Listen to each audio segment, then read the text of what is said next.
Hey guys, welcome to my channel. This is mister paradox और आज हम लोग कवियों की जीवनी को समझेंगे शॉर्ट में। तो चलिए शुरू करते हैं।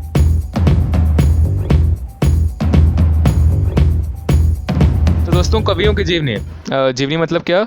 जीवनी मतलब बायोग्राफी। तो कवियों की बायोग्राफी अक्सर पूछी जाती है और पूछी जाएगी एग्जाम्स में। तो आज हम जिस प्राचीन कवि की जीवनी को समझेंगे वो वीडियो को टाइटल देखे तो आप समझ गए होंगे। वो हैं तुलसीदास।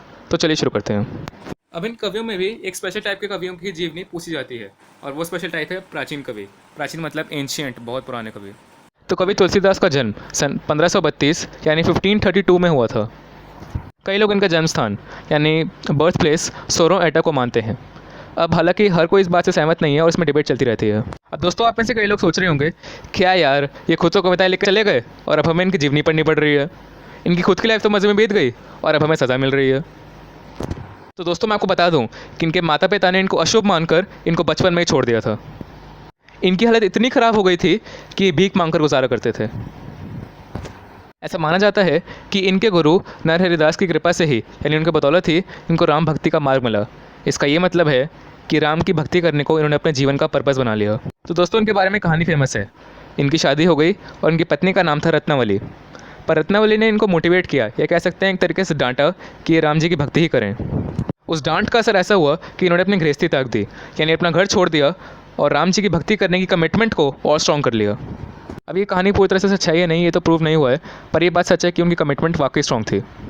इसके बाद वो काशी, चित्रकूट, अयोध्या ऐसे तीर्थ स्थानों यानी रिलीजियस और सेक्रेट प्लेसेस पर भ्रमण करते रहे, यानी घूमते रहे।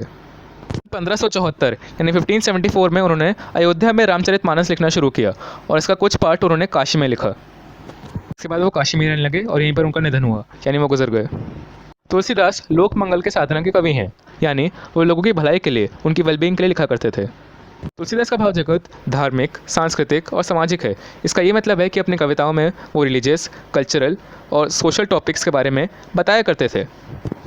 जीवन जगत की अंतर्दृष्टि यानी सोशल लाइफ की बहुत अच्छी ऑब्जर्वेशन और जीवानुभव यानी जीवन में अपने एक्सपीरियंस से उन्होंने रामचरितमानस को ऐसे लिखा कि सोशल लाइफ के कई एस्पेक्ट सामने आ सकें, चाहे वो ईमानदारी हो, कमिटमेंट हो।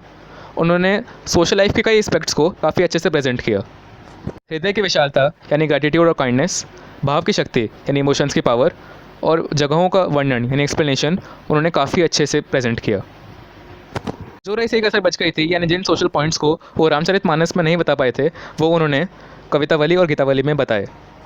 विनय पत्रिका में उन्होंने विनय और आत्मनिवेदन यानी प्रेयर और खुद से की गई रिक्वेस्ट की कविता लिखी है। इनकी रचनाएं यानी जो कविताएं उन्होंने लिखी हैं उसमें भाव, विचार, काव्य रूप, छंद विवेचन और भाषा की विविधता है। यानी इनके पोइम्स में emotions, thought, poetic form, poem की डिस्कशन और लैंग्वेज में डाइवर्सिटी है। रामचरितमानस हिंदी का महाकाव्य माना जाता है। महाकाव्य कहते हैं पोएम्स की एक बड़ी कलेक्शन को, या सिंपली एक बड़ी पोएम को।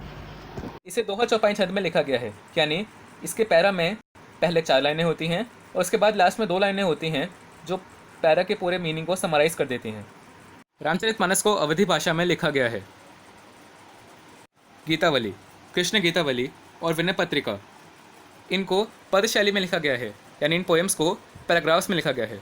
दोहावली में दोहों का संकलन यानी कलेक्शन है।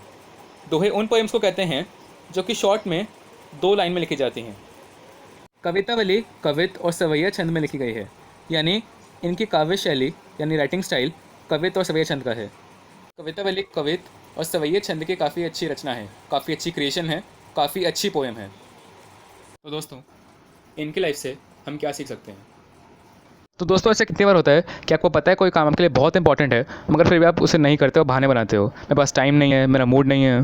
तुलसीदास जो कि भीख मांगते थे, जिनके पास खाना तक नहीं था, ऐसी बुरी हालत में भी वो अपनी कमिटमेंट से पीछे नहीं हटे और अपनी लाइफ के पर्पस को पूरा किया।